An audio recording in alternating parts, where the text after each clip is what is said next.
بسم الله الرحمن الرحيم سبح اسم ربك الأعلى الذي خلق فسوى والذي قدر فهدى والذي أخرج المرعى فجعله غثاء أحوى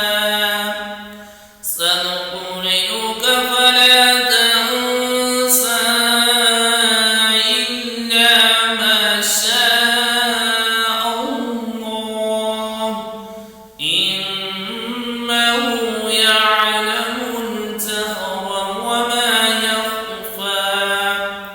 ونيسرك لليسرى فذكر إن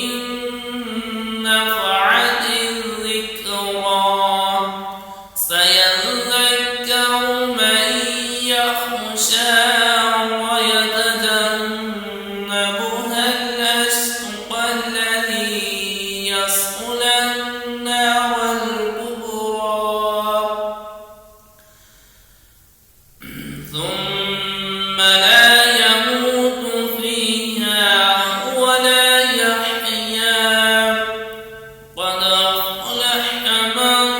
تزكى وذكر اسم ربه فصلى بل تؤثرون الحياة الدنيا والآخرة خير وأبقى إن هذا لفي الصحف الأولى صحف إبراهيم